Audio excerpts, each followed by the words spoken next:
Mga dalawa tatlo, lahat ng taga-Ready-Mix, dito kayo uupo sa Hana every Monday, ya. Alright. Yes. Yan. Alam nyo ba? Alam nyo yung ating ano na yan, kaya pinapaano ko yan pagka tayo nagba-Bible study. Para merong mga tao nakakarinig ng tungkol sa mabuting balita. Yes. Hallelujah.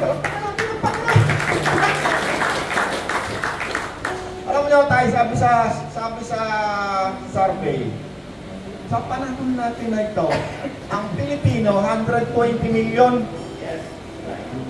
Yung 70 million na Pilipino, araw-araw, 70 million ha? Araw-araw yan, gumugugol sa social media ng 5 hanggang 10 oras. Andyan ang mga tao ngayon. Kaya yung social media na yan, kuminsan gusto kong makita paano ako nangangaral ng mabuting balita. Kasi ang daming maaabot mo dyan. Pag ikaw ay nagpahagi ng mabuting balita tungkol kay Kristo, 70 milyong Pilipino ang pwedeng makarinig ng mabuting balita. Kaya mo ikaw ay isang social media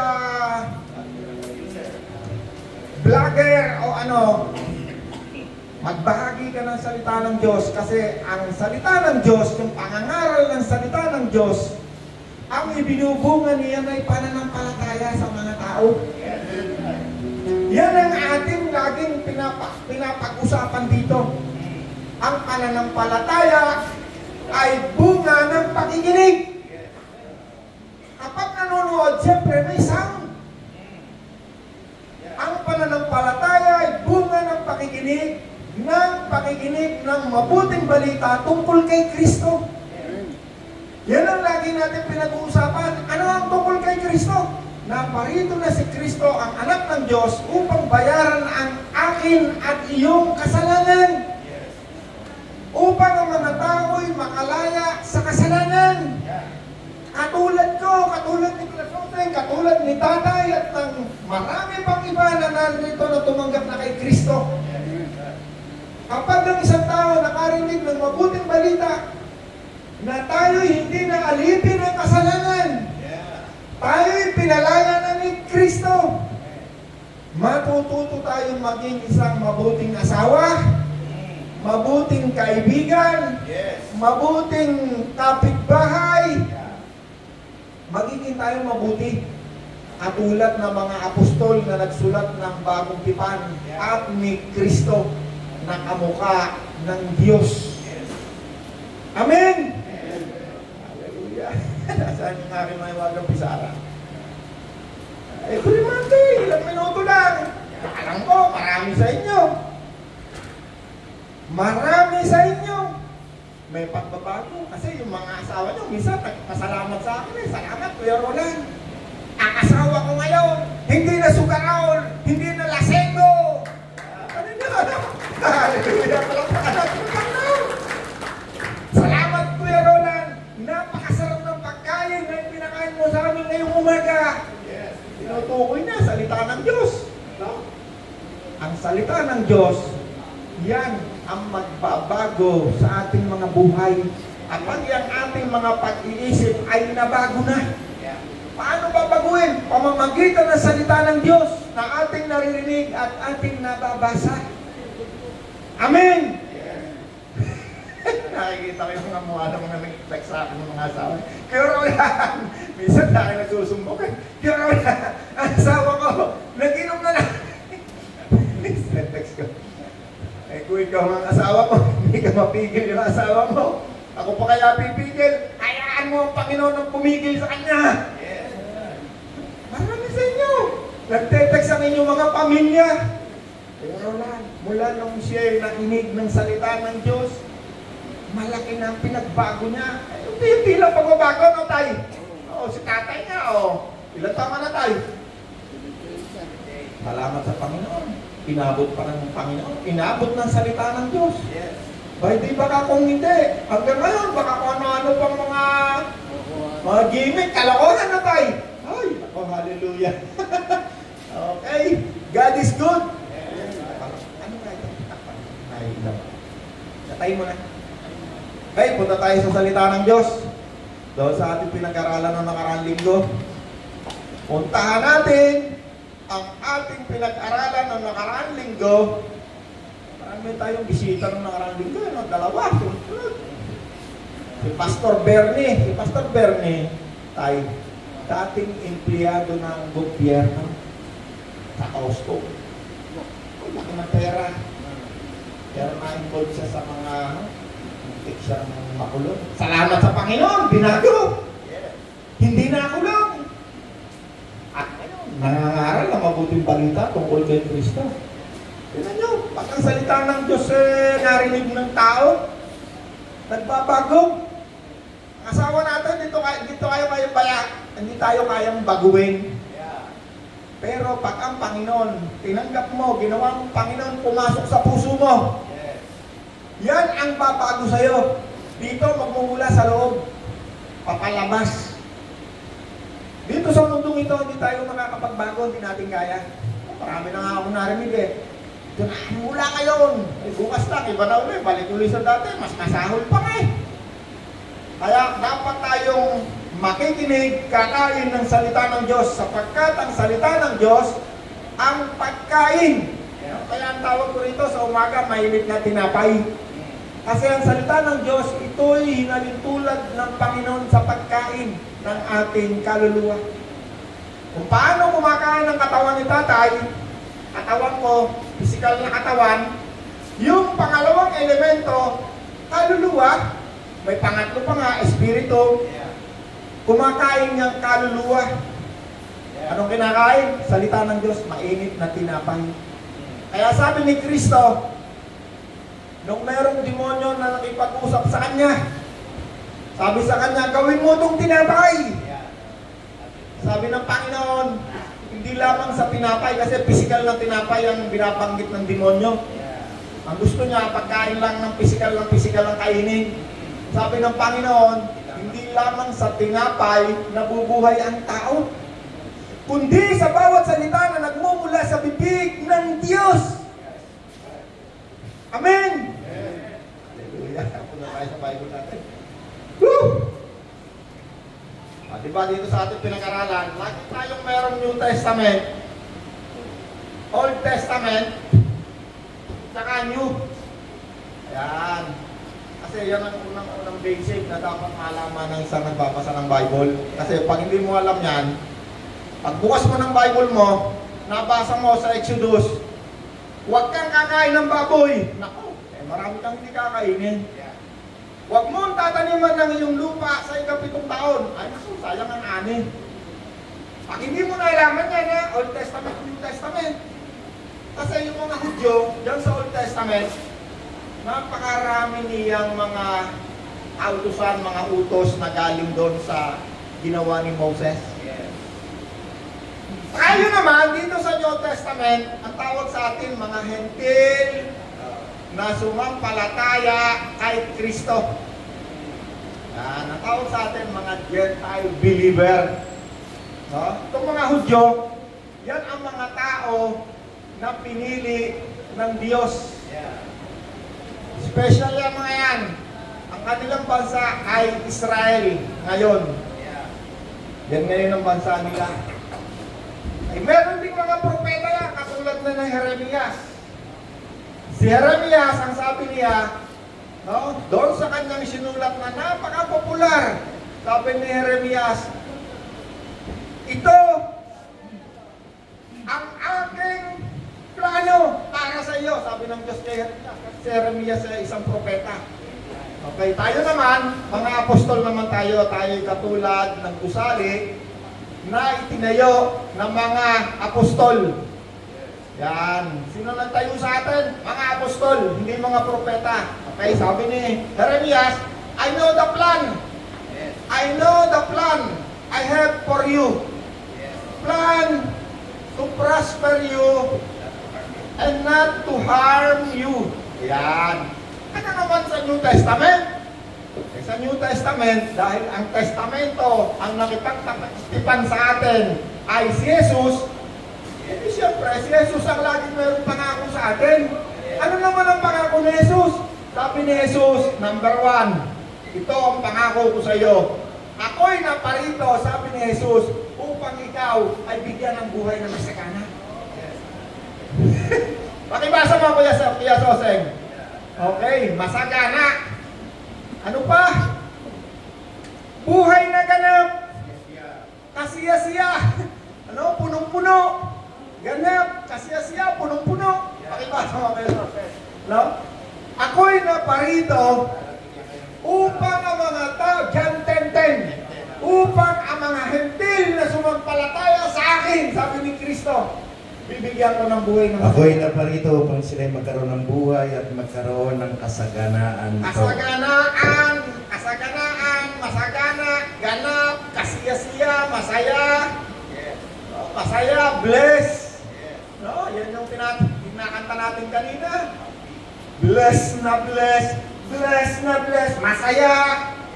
Pag ba kayo, naghiwalay kayo mag-asawa, masaya pa, malungkot. Sabi ng Diablo sa John 10:10, naparito ko upang ang mga tao ay saktan, pahirapan, nakawan, at patayin. Tignan mo, sabi ng Panginoon, ako'y naparito kung mga tao ay bigyan ng masayang buhay, masagana, bless, ganap. Ano naman ito? Wala na naman sa Jeremiah. Gusto mo eh. Jeremiah, plano pa lang. Sinabi ko, okay lang kayo dyan sa plano. Okay lang yan. So, plano. Ako, ginanap na ni Kristo. Binigay na. Tatanggapin mo na lang, lalakaran mo na lang ang buhay na masaya. Paano mag-uumpisa? Pag tinanggap mo si Kristo, yan iyong mga kasalanan ginagawa na nagpapalungkot sa pamilya mo at sa iyo mismo, yan ang unang tatanggalin ng Diyos. Kaya tayo magiging masaya. Magkakaroon tayo ng salapi. Pero salapi yan, bakit? Sigarilyo lang, pag tinanggal ng Panginoon yan. Magkano yung sigarilyo kay Adwin? 5 pesos per piece. Ha? 10 na. Sigarilyo, papatunayan ko sa inyo. Kasi ang salita ng Diyos ay napakatalas. Yan ay nagtuturo sa mga madilim na mga pag-iisip. Hindi nila maintindihan. Kaya sinabi dito sa ating pinag-aaralan, ang pananampalataya, pag wala kang pananampalataya, hindi mo maunawaan ng Bible. Kaya sinabi, sa pamamagitan ng pananampalataya, maunawaan mo na si Kristo'y binigyan tayo ng pag-unawa. Maunawaan natin ngayon. Bakit? Si Kristo, ilaw tawag sa kanya, liwanag, nagpapaliwanag. 10 pesos na ngayon, Kuya Edwin. Ilan sigarilyo na ubus mo? Real talk, ilan? Yung konti lang, ilan? 20? Kalating putete, kalating kahan. Ilan nyo? 10? Okay. Kuwenta ha, para luminaw ang isip natin ha. 10 times 10 equal 100 pesos. Tignan nyo kung paano tinasabi ng Bible sa John 10:10, sabi ng Diablo na parito ko upang ang mga tao'y nakawan. At nakikita nyo na paano kayo ninanakawan ng Diablo, wala kayong kamalay-malay. Kaya ako 30 taon na, nung ako'y makaligtas sa kasalanan, hindi na ako nananakawan. Ano nangyari kay Carolan? Abay na ko po, may Petron, may ready mix, may billboard, may building, may... Kaya tayo nandito meron tayong negosyo. Bakit? Ang kasalanan ay unti-unting tinatanggal ng Diyos sa pamamagitan ni Kristo. 100 times sa araw 10 times 10 sa araw. Tama tayo, no? Ngayon ako sa mathematics pakikwenta ko tayo. 100 sa linggo. 100, di ba? Sa linggo, kaya sa medyo mahirap pa. 10 araw? 1,000. 10 araw Ilang araw ba sa isang buwan? 30?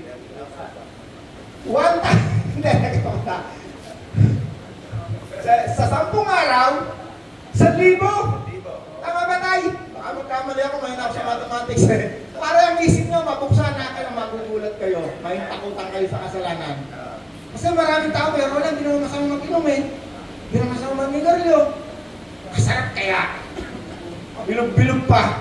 Hindi niya alam, habang gumagawa siya ng kasalanan, ninanakawan siya ng Diablo. 10 araw, isang araw, 100. 10 araw, 1,000. Eh sa isang buwan, sabihin na natin 30 days. 3,000 ang ninanakaw sa'yo ng Diablo.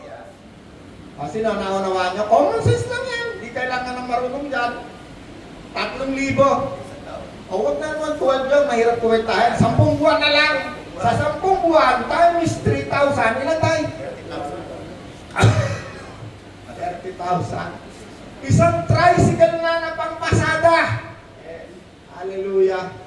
Naintindihan nyo paano nagnanakaw ang Diablo? Alam mo na bakit ako naharap dyan? Kinakausap ko yung mga tao, marami nanunod sa atin. Dami. Yung iba nagtatanong, yung iba nagpapasalamat. Sabi ko, tanong ng Panginoon, napakabuti ng Panginoon. Pati yung mga tao na lang ginagawa sa bahay at mga lasenggo, nakikinig pala. Pati yung mga Saduceo at Pariseo, nakikinig pala. Isang kasalanan pa lang yung binabanggit ko sa inyo paano tayo ninanakawan ng Diablo. Sabi ng Diablo sa John 10:10 na parito ko para ikaw na naninigarilyo, naglalasing, ng pababae.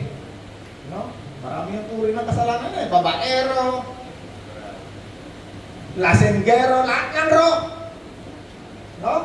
Sigarilyo pa lang, kwenta mo tayo, magkano na isang taon? 30,000. Isang araw, 10 sigarilyo, times 10 pesos, 100. 10 araw, 1,000. Isang buwan, sa 30 days lang, 3,000.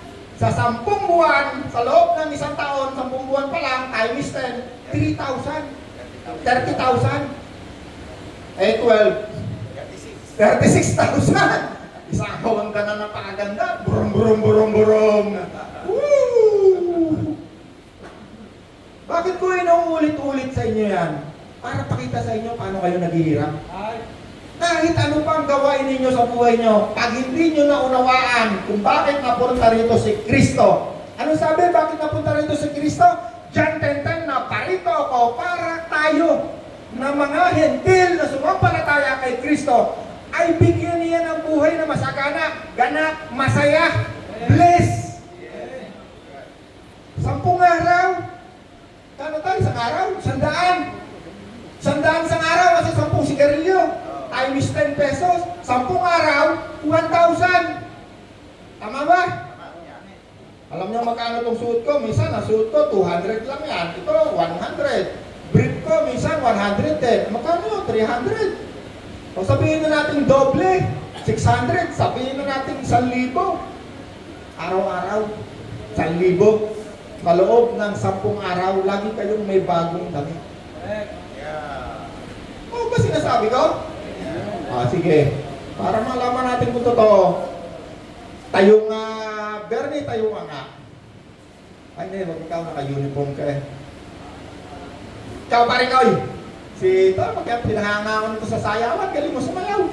Kano na panalunan nyo nung nakarang, 15,000. Ay, di ba ikaw? Sino ba yung parang magmamo eh? Ay, hindi, example lang kita. Magkano bili mo dyan sa damit mo? Ha? 300. Pantalon. Ha? 1,000, 1,500. 1,500. Ang brief mo, magkano? Ha? Magkano? 50. O magkano na? 1,050. Sombrero. Ha? 350. O pakikwenta ka. Takay mahina ako sa 1,400. 1,900. O sige. 1,900. 1,900. O ba? Sinelas. Ha? 180. O kwenta. Halika. Napakaganda ng damit mo. Nakaporma ka eh. Ha? 2,080. Tingnan mo lang ang damit niya. Nakaporma eh. Nakaporma. Pakita mo. Bracelet pa. Well, wag na yun. Kasi luxury yan eh. Huwag mo lang mga sombrero, damit, brief, pantalon. Mamahalin eh. Ganda eh. Nakaporma eh. Diba? Magkano total? Magkano to? Ha? 1,400. Ha? 2,080. Gawin na natin 3,000. 3,000 na. Sigarilyo lang ang tanggalin mo. Hindi kita sinabi na sigarilyo sa example ko lang ha. Sa isang buwan, meron kang isang pang-formang damit na napakaganda. Palakpakan natin ang Panginoon. Wala pa yung alak, pulutan, wala pa yung paglasing ka, nagugulang ka, bibili ka ng gamot. Wala pa yan, ha? Sigarilyo pa lang. Very basic. Common sense. Alam na lahat. Kasi ako, naninigarilyo rin ako eh. Mahigit 10. Isang ano yata, isang kaha yata ako. Sipin ninyo, paano kayo hindi magiging masaya? Sa isang buwan, kung naninigarilyo ka, isang buwan, 3,000, di ba? Unahin mo muna sarili mo, 3,000, oh, forma ka. Forma, masaya-masaya ka kasi nakaporma ka eh. Di ba? Masaya, please! Susunod na buwan, asawa mo naman, nakaporma. At saraya na naman ang asawa mo. Pag uuwi mo, nakaw, masaya na ang asawa mo. Bakit? Naregaluhan mo. Super blessed na. O hindi pa, wag mo na super. Susunod na buwan, pili ka naman ng pagkain tayo, no? Yung masasarap na prutas na binibili mo sa mga kali-kali, no? Ako, tingnan niyo yung mga anak nyo. Lulusog yan, tatalino yan, gaganda ang mga kultis na kasi masarap ang pagkain. Yes. Yung 3,000 mo kada buwan na nilulustay mo, either damit mo, damit ng asawa mo, pagkain ng pamilya mo, or pambayad mo ng kuryente, o ulam, o anuman. Ewan ko lang, sinong hindi magiging masaya? Isang kasalanan pa lang yun. Pagka si Kristo, ginawa natin Panginoon. Paano kaya? Yung pag-iinom mo, tinanggal pa ng Panginoon. Pag uminom naman tayo, magkano naman yung gastos doon? Ano ba ano ba pinakamura ngayong inumin? Anong pinakamurang inumin ngayon? Ito si Headmaster to ng mga ano. Si Drunken Master to eh. Asa yung kalaban mo? Si Bebebe? Kayo nga dali, Drunken Master kayo dalawa. Para magkalaban kayo sa inuman eh. Ano tinitira nyo pag umiinom kayo? Anong alak? Red, ako po, Redos! Magkano yun? Magkano yung Edwin? Magkano? Ha? 125!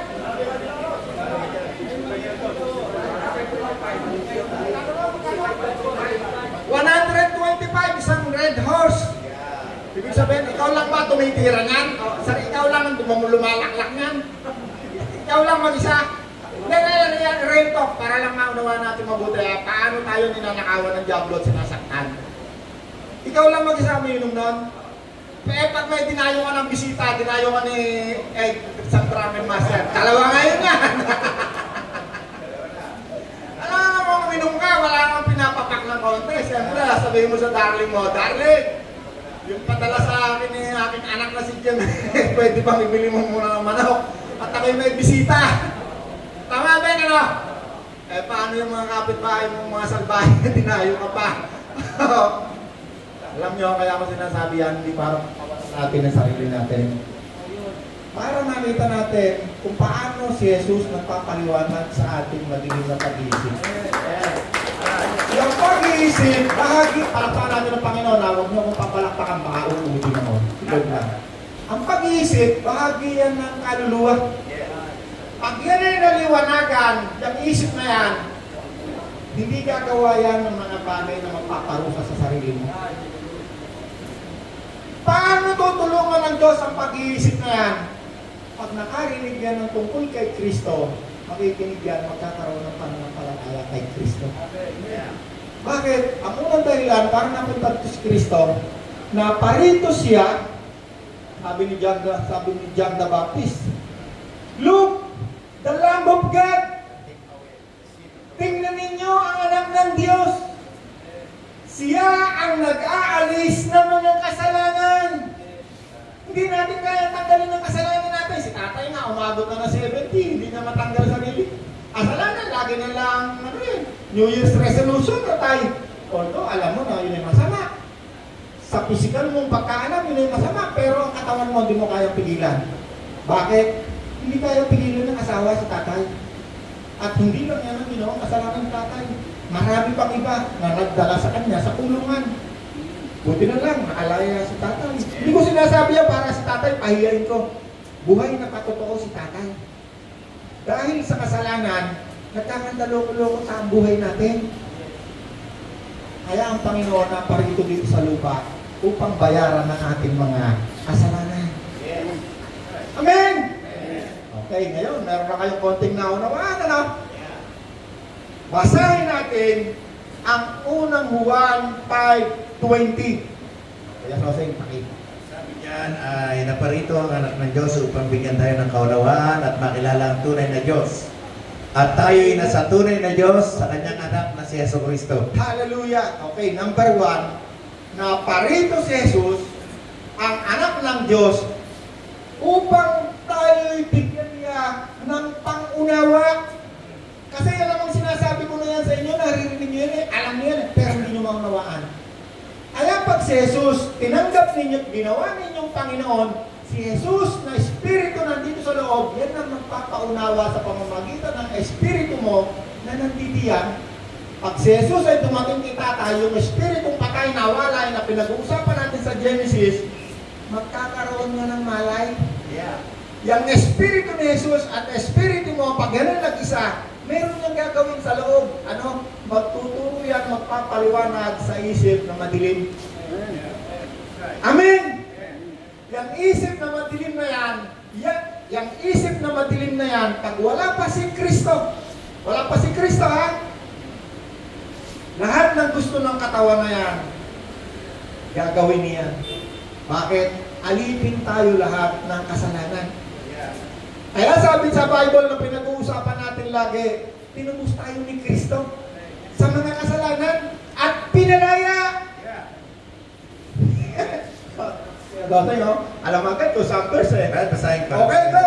Iniligtas niya tayo sa kapangyarihan ng kadiliman. Hallelujah! Inilipat sa kaharian ng kanyang minamahal na anak. Hallelujah! Ano sabi? Inilipat tayo ni Kristo sa kaharian ng kadiliman at inilipat sa kapangyarihan ni Kristo. Okay, sino sa inyo tumanggap kay Kristo? Taas ang kamay. Hallelujah. Alam ko naman na hindi 100% tayo. Alam ko marami pang hindi pa. Pero mo ikaw ay tumanggap na kay Kristo.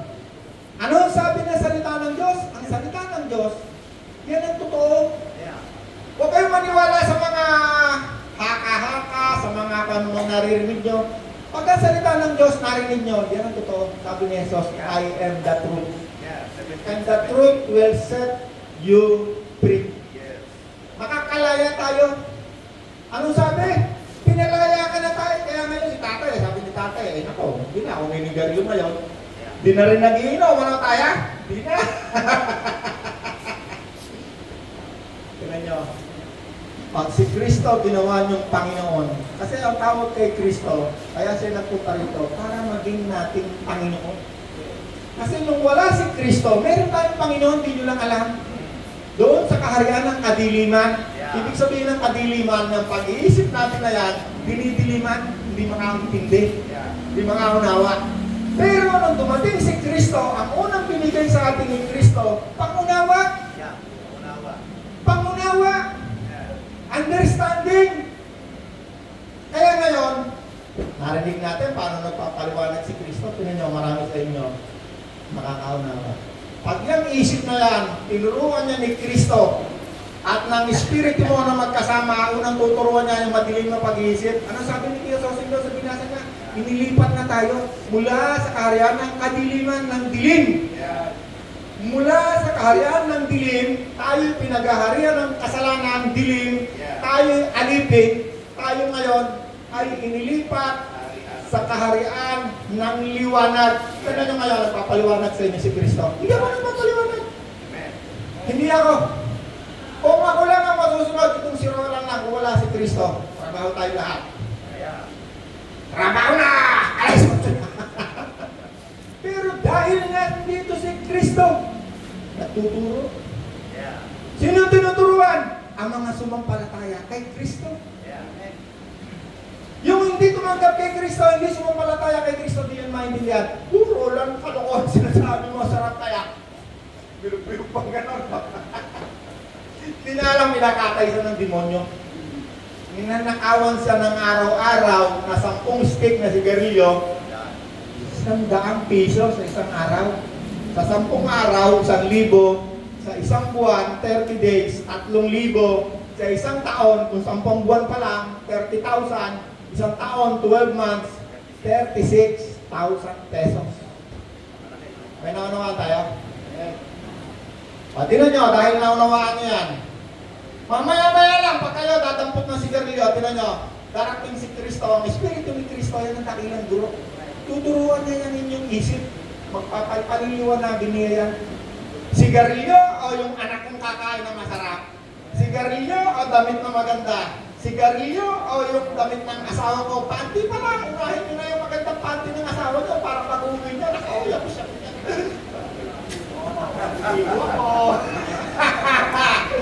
Ano naman masama yan sinasabi ko? Ang magkaasawa, yan ay banal. Yes. Ang magkaasawa, yan sex. Hindi yan marumi. Yes. Malinis yan. Yes. Kasi ginawa yan ng Diyos.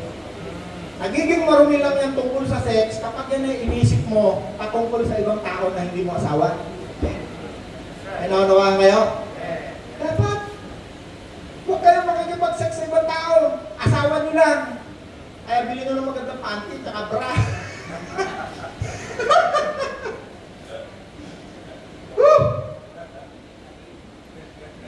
Unang Korinto 4:18. 4:18. Unang Korinto 4:18. Iba yung nakalagay dito, baka 2 Corinthians. Kami ay katiwala ni Kristo. 4:1. 4:1 yung 4:1. Dapat nyo kilalanin na kami mga lingkod ni Kristo at katiwala ng mga hiwaga ng Diyos. Unang Korinto 4:1. Anong sabi? Si Apostol Pablo nagtuturo diyan ha. Kasi si Apostol Pablo, yan ang apostol na nilagay ng Diyos sa mga taong tumanggap kay Kristo, mga hentil na sumampalataya kay Kristo. Lagi ninyong tatandaan, nandito tayo sa Bagong Tipan. Huwag na yung Jeremiah, okay, maganda yung mga plano pa lang yan, plano. Kanino yung plano na yan? Sa mga Israelita na ngayon ay kung saan parte ng David naroon kasi hindi pa natutupad yung 100% ng plano. Ano naman ang para sa atin? Napakalinaw. Buhay na masaya, contented, masagana, ganap, bless. May naunawaan kayo? Okay, punta na tayo dyan. Punta naman tayo dito sa unang Korinto 4:1-2. Kami, sabi ni Apostol Pablo, ay katiwala ng mga hiwaga, mystery. Yes. Nakakatakot. Misteryo.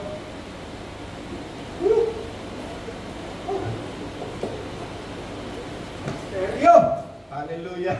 Kaya wala na, mag-ingat ka ha. Baka yung misteryo kung saan tayo mapunta niyan. Alam niyo, maraming tao. Pag ako'y nagtuturo, ang dali ka agad sa akin. Ako, baka ikaw ay ngayon mapunta sa kulto kasi ikaw wala nagtuturo sa'yo. Alam niyo ba kung sino ang dakilang guro na pinakamatalino hindi maaaring magkamali? Si Kristo. Ang Espiritu Santo na tinatawag nating Santo, Espiritu ni Kristo na narito sa puso natin. Sino tumanggap kay Kristo? Taas ang kamay. Lagi niyo tatandaan, huwag niyo kakalimutan. Sabi ni Apostol Pablo, hindi niyo ba alam, ang inyong katawan ay templo, tirahan ng Espiritu Santo. Huwag mo kakalimutan yan, kasi pag nakalimutan niyo yan, magiging kayong demonyo na naman, kukuha kayo ng beer, ano-ano naman gagawin niyo. Pag si Kristo nasa sa inyo, tawagin niyo, Kristo na yan, Panginoon. Pag tinawag ninyo siyang Panginoon, ibig sabihin, kayo'y pag-aari na ngayon ni Kristo. Binili tayo ni Kristo, binili tayo ng Diyos. Binayad niya sa atin, napakamahal na halaga. Buhay ng kanyang anak, si Jesus. Mula sa dilim, binili, dinala tayo ngayon sa liwanag. Bakit? Kasi nung dito ka na ngayon sa liwanag, ang plano sa atin ng Diyos, hindi pa lang plano, alooban, ginawa na. John 10:10, naparito na si Jesus para tayo'y maging masaya, masagana, may buhay na ganap. Lagi natin titingnan, nandito tayo sa Bagong Tipan. Okay yan sa Old Testament, basahin nyo lahat yan. Marami diyang mga pangako na pang-general, pang sa lahat. Pero pag dito sa New Testament, specific yan para sa atin. Kunin mo yan, aniwalaan mo yan, kainin mo yan. Yan ang mainit na tinapay na magdadala sa atin sa masayang buhay. Ayan. Kaya Soseng, basahin mo. Yung ating computer si Pastor Soseng eh. Meron ka ba? Dito sabi rito, sapagkat binili niya kayo ng isang malaking halaga, kaya gamitin ninyo ang inyong katawan upang maparangalan ng Diyos. Hallelujah! Ano ngayon ang gagawin natin? Gagamitin natin ngayon ang katawan na yan, dati sa kasamaan, ngayon, para parangalan ng Diyos. Ba ibig sabihin ng parangalan tayo? Malalim yung salita eh. Parangal, honor, dangal, parangalan natin ng Diyos. Dati, ako, pagkagawa tayo ng kasamaan, tuwang-tuwa tayo. Eh, yan nga lang cellphone na yan eh. No, minsan nga, sabi ko, Lord, parang talo yata ako ng mga ito. Sila, sarap-sarap, lumuluwa mata sa kanin mo ito na, paano mga kalaswan eh. Pero ako, sabi mo, nung tinanggap kita, naku, Lord, susulya pa lang ako, nagsasalita ka na. Alam niyo yung cellphone na yan? Yung tinatawag natin social media, lahat ng kalaswanan niya. At yun yung ginagamit din ng mga tao, maraming tao gumagamit yan sa kalaswanan. Pero pansinin niyo, makinig lang kayo kay Kristo, kasi si Kristo, pag tinanggap mo, sigurado makasalita yan. Hindi pwedeng hindi mo siya maririnig. Ang unang salita na maririnig mo sa Espiritu ni Kristo na kasama mo na nandyan, hindi naman katawan ni Kristo, tinanggap mo yung Espiritu. Nandun siya sa langit eh. Yung Espiritu mo na yan, papunta pa ka lang, hindi mo pa ginagawa yung kasamaan, papunta ka pa lang, nagsasalita na yan. Huwag mong gawin yung kasama yan. Yeah. Sisili pa lang, papasok pa lang sa isip ko, tingnan mo kaya to. Kaya, ay nagsasalita. Pag ginawa mo yan, ako, parang sinasabi mo, ay huwag mo muna akong pakialaman. Tununod mo na ako ng kasalaswa. Ang nasabi ni Kristo, huwag niyong sasaktan ang kalooban ng Espiritu Santo. Alam mo kayo susunod eh. Kalooban. Ay, meron pang isa eh. John 8:58. Yan, John 8:58. Bagong tipan. Sabi ng Panginoon dyan, ako'y, si ako nga. Okay, meron naman sinabi dyan sa Exodus.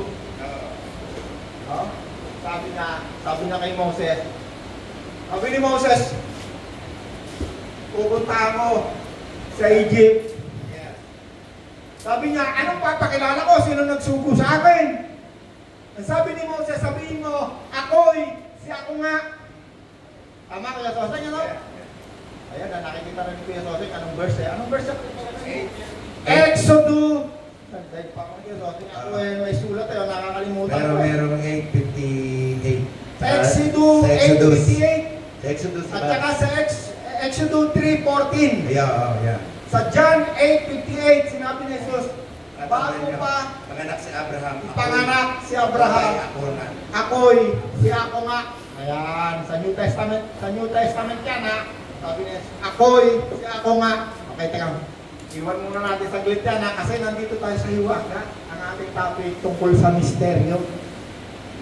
Misteryo, hiwaga. Okay, doon sa unang verse binasa natin kanina, na parito si Jesus upang tayo bigyan ng understanding. Yes. Pangunawa. Ano yung ating unawain? Tungkol sa mga hiwaga. Hiwaga. Alam nyo, ang Panginoon, siya ang dakilang guro.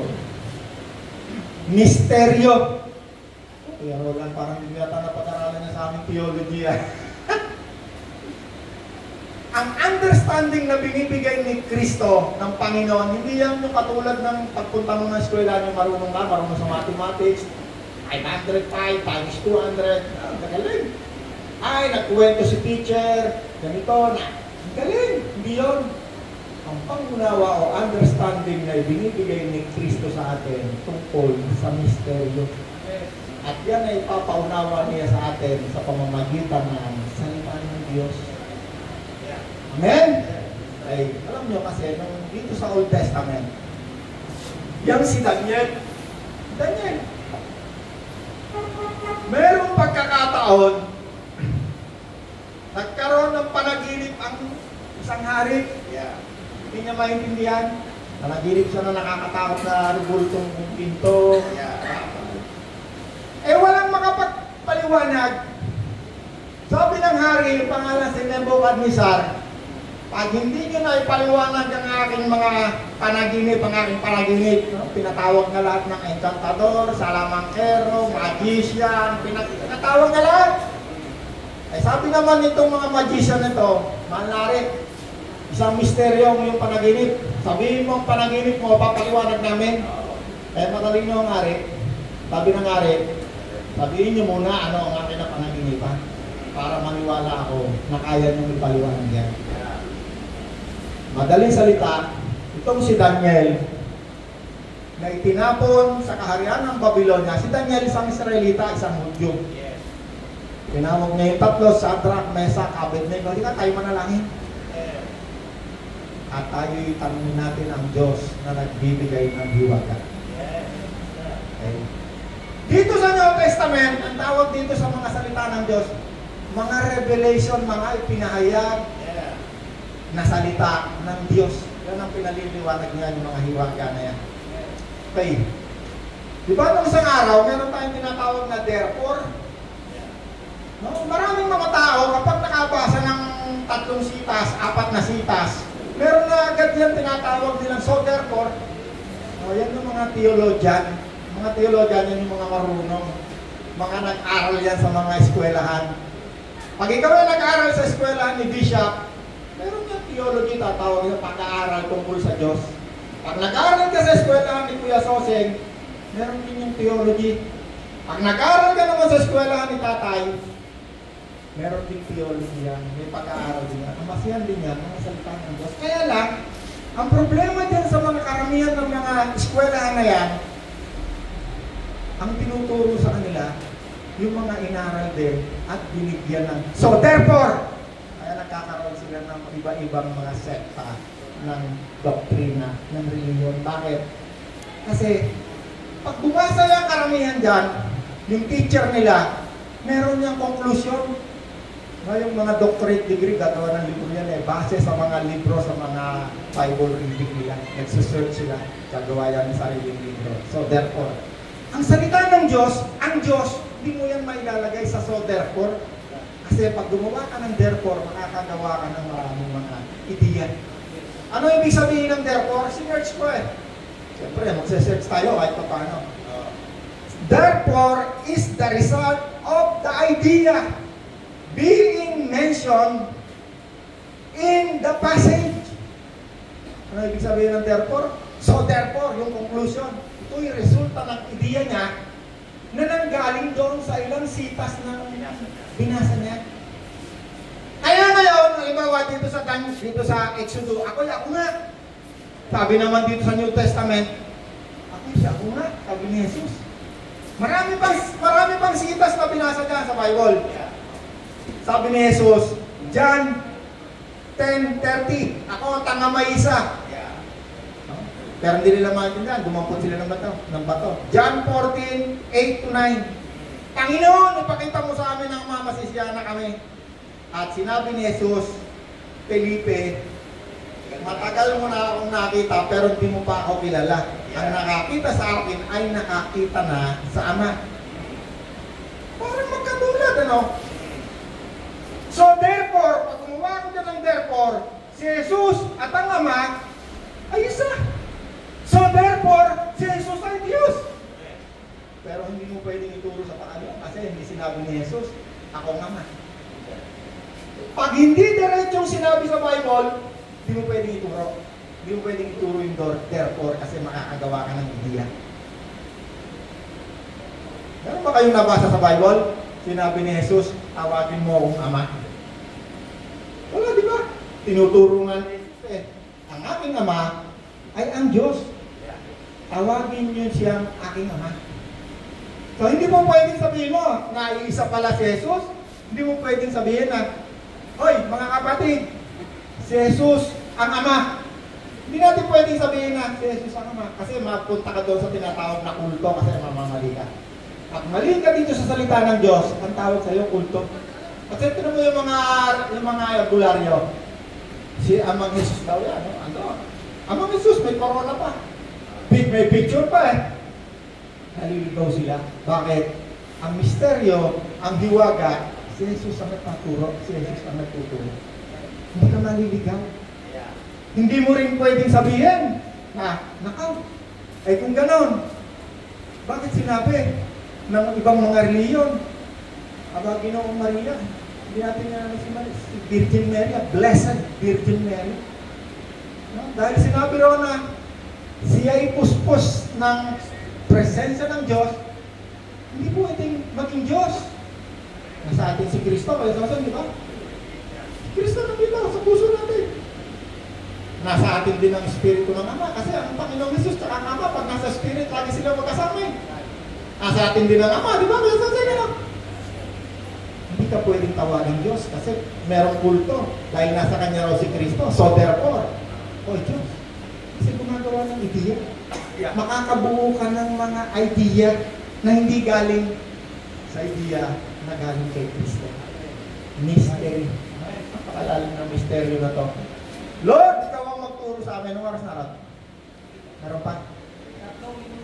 Woo! Papasahin na natin itong pinakadulo. Sino ang hiwaga ng Diyos? Napakahiwaga. No? Basahin natin ang Colosas 2:2 hanggang 5. Hanggang 4.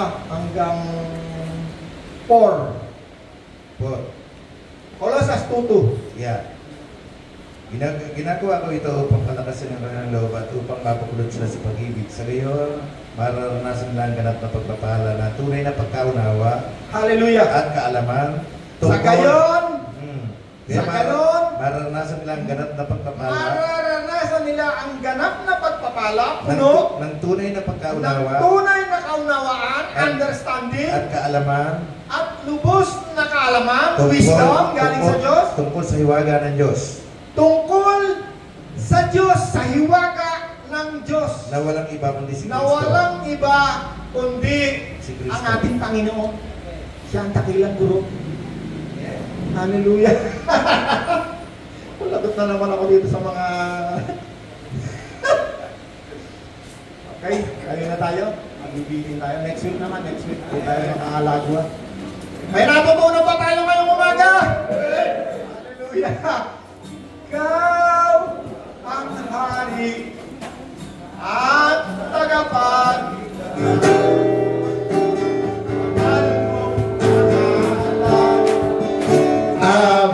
Ito